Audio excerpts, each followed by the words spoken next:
Dr Reena here. I'm a dental specialist and founder of RW Perio, located at 75 Harley Street. Welcome to my podcast, Life and Smile, where we talk about everything dental, lifestyle, business, and much more. Every episode, I'm joined in conversation with a specialist expert in their chosen field, who give us a behind-the-scenes glimpse into their daily regime, career turning points, and an insider look at what they can't live without. As a businesswoman myself, it's so inspiring to hear how people have built their careers and shattered those glass ceilings. So let's get the conversation going. Dr. Reena here, and I'm so excited to be back in the Harley Street recording studio to bring you another exclusive episode of Life and Smile Season 5. Today, we have the ultimate conversation in store with a VIP guest who I know is going to need no introduction. With a lifelong love of all things hair from the age of 4, mention the name Hershesons and it's immediately recognized as the go-to aspirational brand right across the globe. Today, I'm of course delighted to have sitting here across from me, Luke Hersheson. Luke, welcome to Life and Smile. Thank you for having me. So, to start from the beginning, talk us through those early years of starting out and then how your career progressed. So, essentially, we're a family business, really. My dad started it, so I grew up in a salon, grew up in the back of a salon. It was kind of my weirdly favourite thing to do. I always wanted to be in that environment. My dad's obviously started it and is a hairdresser, and so for me, it was always about that. There was a kind of vibe and atmosphere. I don't know what drew me to it, but there was something about that kind of environment that I loved. There was a lot of, he had salons in the 80s in Kings Road and in Sloane Street, and so that was like a big kind of not cultural melting pot, but there was a lot of visible kind of pop culture. So in Kings Road, I remember just being seeing punks walk up and down the street, and then, Sloane Street was very ab fab. So I got kind of exposed, and I'm always been a very visual person. So for me, being exposed to kind of all these different looks and tribes, it was fascinating. And then the people that worked in the salons were there was just a kind of youthful energy that I think I was always drawn to. And so I'd always kind of wanted to be a part of that from a really young age. Amazing. And then how did it kind of take from there, the next steps? Oh God. So, so I started, properly working in the salon, really young as an assistant. I remember kind of being 11, 12, sweeping the floor, kind of tidying up, and then holidays and, whenever I could, I'd work there. So I'd, shampoo, and then I started building all my friends became kind of clients. So I was kind of doing blow dries, 14, 15. I had a Saturday was just full of my mates coming in to have their hair done. And that was, my dad was amazing in the sense that he gave me that freedom to kind of be able to do that. And so it just kind of built from there. And then I think we've had, been very, very lucky to, work with him. He started it. It was kind of his baby. And we've had an amazing kind of relationship ever since. And my role's kind of grown and evolved. I mean, today I really have, I feel like I have 3 jobs. So I try and do a couple of afternoons a week in the salon, kind of cutting hair, because I still love doing that. And I am the CEO of our business now. And so there's a lot of kind of leadership and, running the business and the strategy. And alongside that, I also do a lot of what we call session work, which is essentially hair for red carpets or for photo shoots or advertising. So I love the juggle, although it's stressful. Full on. I love the mixture of it, and that's kind of, I kind of felt that you need to be able to do all those things in order to get our brand kind of where it needs to be. They're all kind of and I guess they're all interlinked as well. They're all interlinked, yeah. They're all kind of a means to an end, I suppose. Yes, makes sense. But I love it all. I love. I'd be bored if I was just doing one of those things. Yeah. And now your styling is being consistently featured at global celebrity events. You mentioned red carpet events, international magazine shoots. Talk us through about your mindset behind so-called limits are merely limitless possibilities, because I love that. Well, it's interesting. I think when I started, when I was kind of 18, 19, and I was full time. I got a lot of people telling me, you have to decide, do you want to work in the salon or do you want to be a session head? You can't do both. And I always fought against that. Okay. And I'm proof you can. And there's lots of other people that juggle all of those things. And I think that kind of goes into our hairdressing philosophy as well. I mean, when I got sent off to, and I won't name it here, but I got sent off to a kind of hairdressing school at some point that had a very, very different philosophy of how we approach hair, or how my dad's original philosophy of cutting hair, and there were lots of rules and lots of you can do this and you can't do that. Right. And his take was like, I don't care if you use garden shears, it doesn't matter what you use as long as you get a great result. And so always really about smashing rules and boundaries and not feeling like there was no such word as can't. That's always been like really core to what we do. Yeah, no, which has made it so successful in terms of pushing the limit, being creative, as you said, in such a creative industry as well. You collaborate with a lot of famous faces. Was there ever a project you were involved in that you knew would be like hugely impactful? I don't know. That's a good question. Did I know anything was going to be impactful? Pick one, I guess. I don't know. Like, there's been various moments over the years. I mean, I suppose I had a big break. Like when I was 21, I had a client who I was cutting her hair in the salon. She was a very powerful photographic agent, and she represented some of the best photographers in the world at that point. And one day she phoned me up and said, "Can you go to Sardinia tomorrow?" It was in 2001. It was just after September the 11th. Everything was kind of grounded and people weren't travelling. She said, there's this Missoni ad campaign with these photographers and Giselle, and can you go? And that was like a huge moment. I was probably too young to have the opportunity. I didn't have the confidence I have now, but it was an amazing kind of breaking point for me. So that was a kind of key moment. Right. I think along the way there's been various like moments where like you get booked on a job and then suddenly you're cutting someone's hair off and that becomes a major moment, but they're not kind of predefined. Like you don't know those moments are going to happen until you get there, and then suddenly something happens on that job, and then that becomes they become a moment later on. Right. So it's about trusting that journey and then being able to look back and connect the dots. Yeah, it's rare that you kind of get booked for a job and that job's going to kind of resonate somehow culturally or receive the attention that it does. I think you take the job and then you kind of try and make the best out of the job, and then what comes of it comes of it. I mean, kind of big believer of like the more you put in, the more you get out, and like saying yes to the right things and trying to be open and trusting is kind of hard, but that's always, it makes complete sense. Looking back, if you now were giving advice to like your younger self on everything you've been through so far, or those who want to embark on a similar career journey, what would you say to them? Because there isn't really a set path to follow, and you've kind of made your path and done it in a creative way. I think for me, I talk about this a lot recently. I don't know if it's like stage of life or where I'm at, or kind of, I don't know the reason for it, but I was very, very young when I achieved success, and I had a lot of kind of press attention. I had a lot of, as I said, I got a lot of kind of big breaks very early.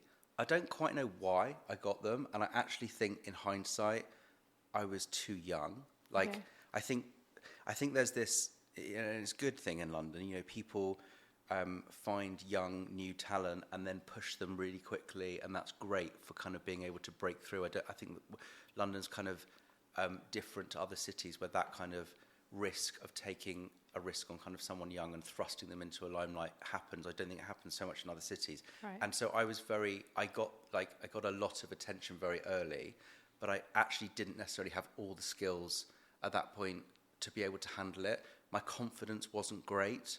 So outwardly, you wouldn't have necessarily known, but internally, I was a mess. And I think that believing in yourself and working on your confidence are probably two of the biggest things you can kind of work on. I mean, as the age I am now, I'm a completely different person than I was when I started. And there's a confidence and a wisdom that kind of comes from time, but I don't necessarily know how you do that when you're 21. It's trying to believe in yourself.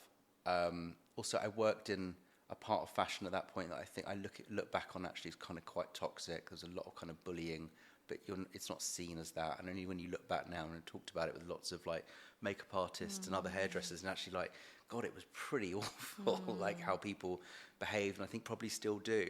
And so, yes, being aware of that and seeing it for what it is, I think probably now it's actually people can't behave as they did, right, to some degree.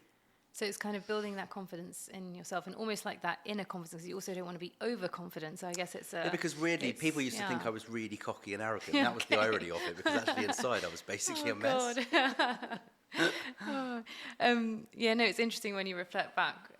Thanks for sharing that with us. So talking about sort of the media and the press and kind of, you've seen the landscape change so much over the years, I'm sure, with social media and everything else, and everyone's want for that instant access to everything. Do you feel like social media really helps to build the brand? Has that made a big impact in its success? Yeah, hugely. I mean, when I started, it was magazines, editors, and kind of working those relationships and making sure, people got their news and information from magazines and from traditional media. And I think probably in the past 15 years, that's obviously gradually completely changed. I think when I look at the salons and the products, the growth and the awareness comes probably more from social than it does from traditional media. Right. And I think that's great because it's a lot more democratic. So it used to be a case of kind of being in the right place at the right time, knowing the right person, and there was a lot of kind of power within kind of traditional media. And I think now the great thing is, all of our team have their own kind of Instagram accounts, right. And like everyone has that business card in a way. Yes. So everyone has like more of an equal opportunity to grow and develop and, develop their profile. And I think that hugely helps. I think it's interesting. I was talking about this with someone the other day that, when people come and book an appointment, they've done their research. Right. They've looked on our website, they've seen the profiles, they've gone into Instagram. They kind of, there's much more of a kind of, I know what I'm going to get, does what it says on the tin. Whereas before, kind of going, I think, to a hairdresser was much more like, I remember when I started that feeling of kind of like holding the chair and like being nervous. And I think now people can really, in a way, try before they buy. So I think in that sense, it's been brilliant, and allows us to make kind of great storytelling through social media. So huge impact, huge, like complete, positive, sort of, completely different to when I started. Yeah. And kind of, you're so driven, which is super clear. What keeps you going? Because as you mentioned, like your schedule seems super hectic. You're dealing with all like 3 jobs. What keeps you going? What do you have? Do you have your mentor? What's something you read that inspires you? What keeps your energy high? Because obviously you're dealing with the hair side, but also the business side, which obviously can be difficult as well. I think it's a really good question. I think that hairdressing's always kind of seen, I think, publicly, with the exception of kind of a few great, legacy brands like Vidal Sassoon or John Frieda, it's kind of seen as this kind of sad, not hugely respected profession, which bothers me. It's always bothered me. And so for me, the drive has been, how do we develop ourselves into a globally respected brand, through product, through salon, through experience, and I think that's the thing of kind of, maybe it's like a proving everyone wrong. Maybe there's something, I don't know what.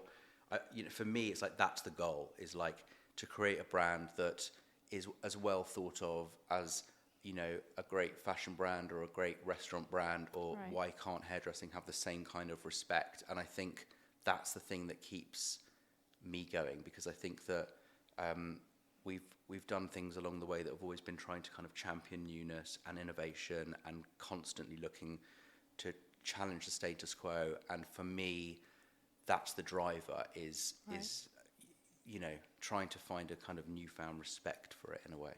So it's big. Maybe that's my issue. I don't know, but that's kind of how I think it's amazing. I think, and your aim is kind of even bigger than your actual business. You're looking at the whole profession and having an impact globally. So Yeah, in a selfish kind of No, I think it's great. I mean, what's on your agenda next? Like, what's your next kind of goals? So we've got, the product side of the business is growing. We're not planning on doing more spaces. It's incredibly hard to make spaces work in a really great way and do that on scale and do that kind of, in multiple locations. I mean, we have 3 locations at the moment, and getting them all to hum and sing amazingly is a challenge, and it will always be challenging because we've got quite, a high standard. So I think that kind of thing feels hard to scale. So for us, we've been working over the past 3 years, I think, since we launched our first product in 2018, and we've done kind of one every year ever since. And so for us, product growth is really important and really exciting. And in a space where everything feels so crowded and so much confusion, I think our solution is to bring simplicity and a does what it says on the tin philosophy. I think there's almost too much out there with too much.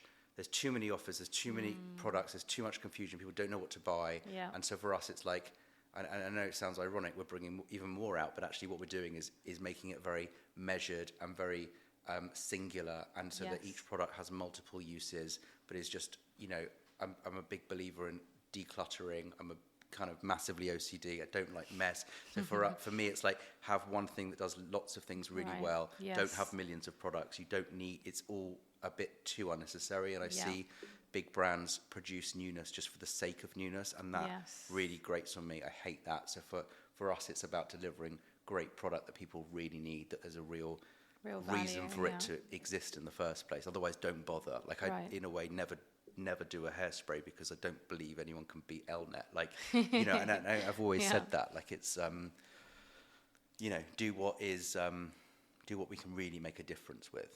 Yeah. No, I love that. I think it makes complete sense.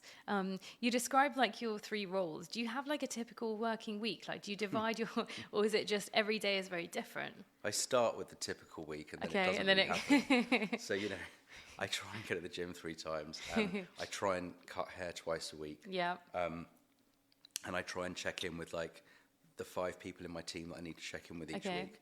But the reality is that all kind of gets a bit thrown up in the air when a shoot comes in or a celebrity red carpet thing comes in, or, as it's been at the moment, it's just like, I was talking to a makeup artist the other day who also has her own brand, and she described it well. She said, it's just like you go into work and you're just fighting problems.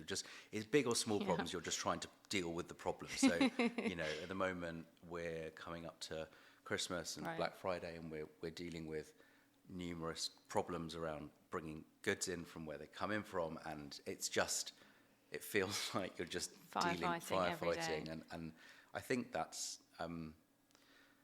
Do you have days like when you're working on new things and projects? Do you have dedicated days where you think, or do you just come up with your best ideas? Just my best, and I think this is probably well known to many people, but all the ideas come when I'm not working, and so I try and have a day. This was like what you aim for, but I try and have a day a week of just thinking and not doing, and it rarely ends up as a day. It might end up as an hour, but. The times where you get the best ideas are the times where you're not dealing with problems, are the times where you can actually think. And actually, I was reading, there's a couple of great books. I'm trying to remember who wrote. Jim Collins wrote Good to Great and Built to Last. They're 2 of like the best books I've ever read about building businesses, and talks about a senior CEO that was running kind of one of the like FTSE 500 companies, and they were saying, this one person said, does nothing until lunchtime. I said, well, what do you do? You do emails, you write emails? And I'm like, no, I don't do emails. We do phone calls, and I don't do phone calls. What do you do? He goes, I just do nothing. and like for most of us, that's insanity. But actually, I can now see how important that is, because you need time to think. And if you don't create the time to think, you don't actually take time to think about growth, because you're just too busy fighting problems. Completely. And I think nowadays, with everyone's pace of life being so fast and back to back with everything. I think it's easy to miss that out. So no, I think even an hour is worthwhile. One of my favorite questions we ask all of our guests is 3 things we would always find with you during your day as your sort of mini survival kit. And it can be anything, but 3 things that you always need with you. Oh, that's hard. My phone. Yep. My AirPods. So Yep. that's one thing. I've got a walking pad in the office. Oh, because right, nice.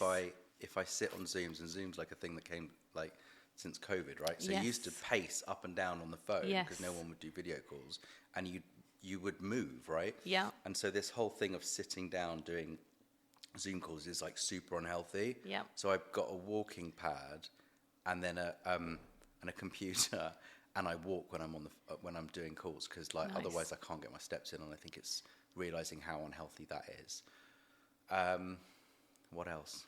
That's a great 3, and That's a great great 3. Definitely, I actually invested in a walking pad myself a couple of weeks ago, and I have been using it. I have to say, I have a standing desk which I'm using more now because of that. But I think it's actually to hit your 10,000. We're aiming for, my husband and I aiming for 10,000, and yeah, you just need to do an hour or so on there, and you get it, and you feel good because you reach that mini goal. It's like it's like one meeting a day. That's how exactly. Yeah. And just one final question on sort of when you are relaxing, sort of off duty, where are your favourite spots in London, or perhaps more globally? Oh God, my mind always goes blank on this. Where's my favourite spots? In London, what, for food or anything, any kind of relaxing food? I mean, I just like, I've got 2 girls, my 2 daughters. So me, my wife, and my kid, I just love hanging out with them. To be honest, like so to nice. me, that is like that's what fills me up. Yeah. Like you get to Friday and you're like literally like depleted, and I feel like, as stressful as it is, I've got a 6-year-old and a 3-year-old. Like they suck your energy in a different way, but actually I think they, not by knowing it, they fill you up. And so Completely. You go back on Monday kind of refreshed because you've had a total injection of like different kind of energy. Yes. So yeah, and it's weird because when I first had kids, I was just I was so panicked about how to be responsible for them and provide and all that, and actually you're so worried about what you're gonna have to do, you don't realize how much you get from them, or they give to you without knowing. Yes. Like, because I had friends that were like hell-bent on having kids really quickly, and they were the ones that really freaked out when they came, and I was like the opposite way around. Okay. In a way, that was kind of probably a good thing. I did all my kind of freaking out early, and then I was like, wow, actually you get all this stuff back. It's amazing. I love that perspective. I couldn't agree more. Thank you so much for such an inspiring conversation and sharing your story. With all the amazing things you're doing, yourself and the business, where can our listeners kind of keep in touch? So our Instagram is at Hershesons, mine is at Luke Hersheson. Come and see us in our stores. Absolutely. Great. Thank you for having me. Thank you so much.